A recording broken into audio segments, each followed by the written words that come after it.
So today's news is rather interesting, to say the least. We have some possible story details regarding Marvel's Spider-Man 2. Now I said possible because this is not confirmed, and I mean, it could be real, it could not be real, we don't know, you know? So like, who knows? But on the off chance this is real, I will let you know when we're about to get into it. So just to preface this, it's coming from 4chan, and I also do want to mention that this does sort of line up with a previous rumor we covered regarding the Sin Eater, but another preface, this person could have easily, you know, based today's news off of that rumor, but again, who knows? No one knows. As far as today's news, it involves Kraven the Hunter's role in the story, and as well as some apparent feedback that Insomniac took from the fans regarding the MJ missions and Miles missions, and that they will be replaced with some other stuff we'll get into, and as well a character that you may not have expected because y'all think the villain won't be a certain someone, but I'm telling you, it doesn't make sense. But we'll get into all that in a bit. And they wanted to throw in a non-spoiler tidbit to verify the leak later on down the line when the game comes out. But apparently Kraven's name will not be Sergei Kravinoff. It will instead be Sergei Kravinoff. I'll put the difference on the screen or whatever, because they sound pretty much the same. So just keep in mind anything that is not confirmed by official sources like Insomniac Games, Marvel Games, a Sony executive, or sources involved with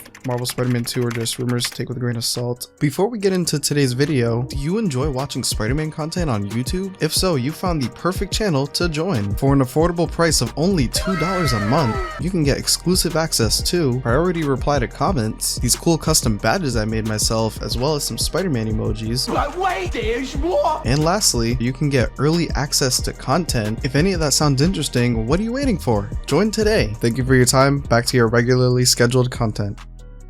So yeah, let's get straight into it. This is your final warning. If you do not want the story potentially spoiled for you for Marvel Spider-Man 2, click off the video. But since you're here, I imagine you want to know. You're Marvel Spider-Man 2 addict, aren't we all? Okay, but for real, let's get into it. So if I did not already mention, this is coming from 4chan. I think I already did mention that, but I just want to reiterate it. So this is a 50% chance this is real. Sometimes 4chan hits, sometimes it doesn't. We will see when the game comes out. So this user on 4chan started off the post with the tidbit that I mentioned earlier about Kraven's name to, you know, verify the leak was real in the future, and he says a few story snippets based off what he's seen from the game. We're gonna break each of them down bit by bit. So first one is, game starts out with Peter and Miles trying to locate a serial killer. Pete suggests Miles should leave the legwork to him since those kinds of situations are extremely delicate. This foreshadows their conflict in dealing with Venom and Kraven. So this is like kind of hinting towards the Sin Eater thing that we talked about before, because the Sin Eater is a serial killer, and I guess Pete feels Miles shouldn't be involved in this because, you know, it's a serial killer, anything can happen, and it's just a dicey situation that foreshadows Venom and Kraven, which I find interesting. But so far this lines up sort of with the Sin Eater rumor, sort of, but again, this could be based off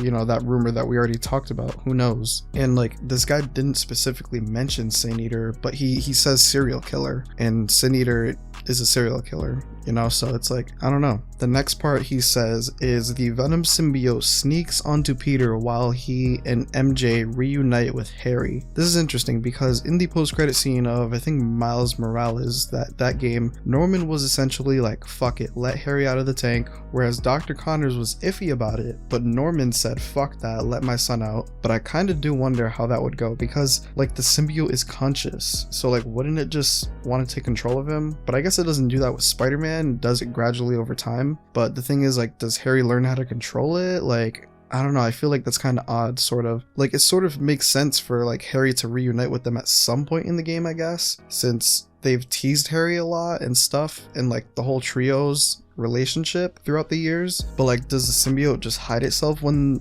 Harry is around them, or is Harry conscious? He has the symbiote, you know, like, so many questions. But as far as the symbiote going to Pete while he's in proximity of Harry, that makes sense. I think that's fine. The next part they say is that Norman hires Kraven in relation to the symbiote and Miles' abilities. So now this is super interesting. Here's my thing. It sounds like maybe Norman wanted to see his son for a little, so he let him out of the tank tank and was like, look, you're going back in there, but your friends are worried about you and questioning stuff, so I'm gonna let you out for a little bit, then you're coming back with that symbiote or some shit, like a pet dog, like bruh. But that's kind of what it sounds like. But I also sort of get it, you know, because Harry is dying, he's sick, I guess he needs this treatment to not die, but like damn, Norman got his son on a leash, it sounds like. But as far as Norman hiring Kraven to get the symbiote, makes sense. That's fine. On the other hand though, Miles. Why wouldn't Norman want to capture the original Spider-Man? I was thinking about this for a minute. I guess because the new one is so new, he may be more vulnerable and naive, and he's not as experienced as the original Spider-Man, plus he has extra abilities. But I just realized too, here's the thing. Miles got bit by a spider from Norman's lab. That's probably why. I never even thought about like, oh, like what does Norman think of like the new Spider-Man Miles, because his powers resemble a missing spider from his lab. So I wonder if that's what it is, as far as like Norman wanting Kraven to hunt Miles. So yeah, like I really wonder if they'll cover that aspect in the next game, as far as like, you know, like the whole thing between Miles and Norman, and like Norman maybe realizing, oh shit, there's a missing spider from my lab, and then this new Spider-Man pops up with those abilities that this missing spider had, because that would be interesting, and as well like actually make like a lot of sense. Next up, he says that eventually Kraven rejects the contract due to its limitations on the tactics he can employ, and engages Spider-Man like he's a new challenge. This pisses Norman the hell off. Kraven summons his henchmen to help him draw Peter and Miles out. Crimes from his henchmen include jumping in on roof camps and masked POIs that are actually traps and ambushes set by them. This makes sense and sounds pretty on brand for the character in terms of Kraven. Like if he can get paid to do what he does, that's cool, but he won't compromise as far as like being limited, so he would rather just do it for the pure like satisfaction and gratification of, oh like yeah, he did that shit by himself and for himself type shit. The whole henchman thing sounds good, makes sense. I do not know what POI means though. Like I'm assuming like person of interest, or maybe point of interest. That kind of makes a little more sense, but I'm still kind of confused on it because it says masked POIs. So maybe it means like masked point of interest, so maybe fake points of interest, I guess, because it says like they're traps and ambushes set by Kraven and his men.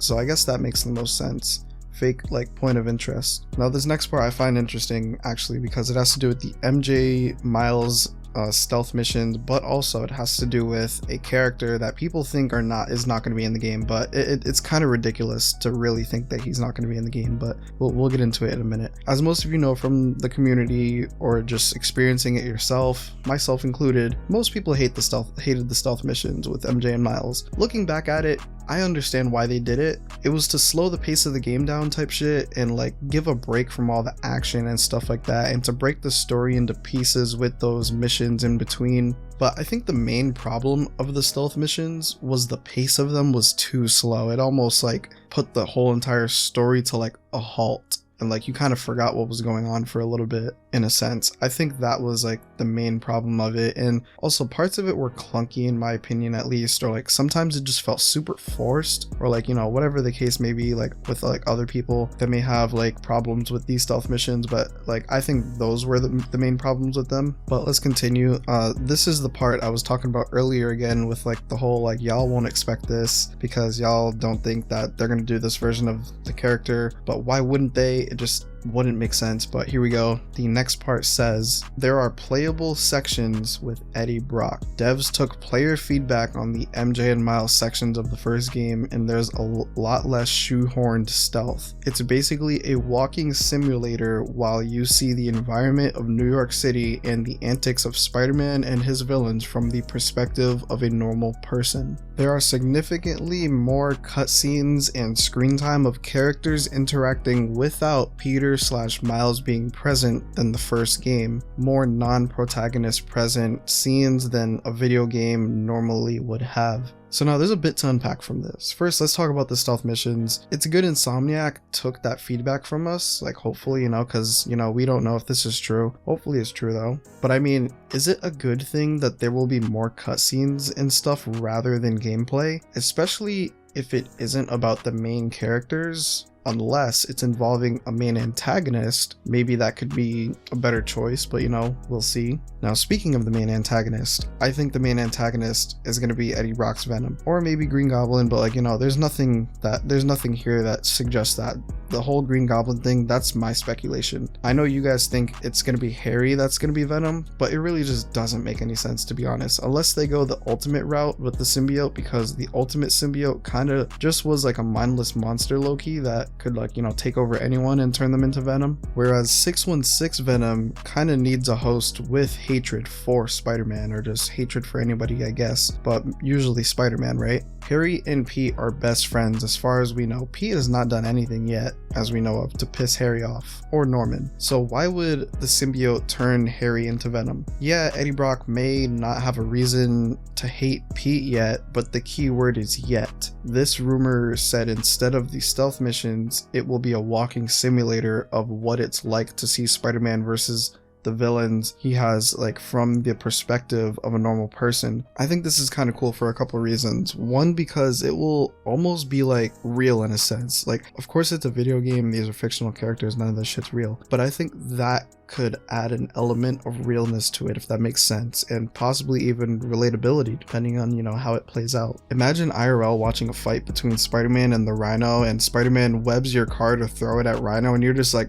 bro, what the fuck? That was my car. But holy shit, that was awesome. But fuck my car, dude. It probably won't be like that necessarily in the game, but I'm sure like we're gonna get something along these lines to where like Spider-Man does something to piss Eddie off, and presumably Peter at the same time, or maybe not at the same time, but like different occasions, but you know what I mean. Pete and Spider-Man do separate things to piss Eddie off, and Spider-Man probably ends up ruining his life, and Eddie will eventually get the symbiote. I'm sure that's what we're gonna get, but some of y'all really just think because Eddie and Pete left on good terms, like in this game's universe, that he won't become Venom and hate Peter.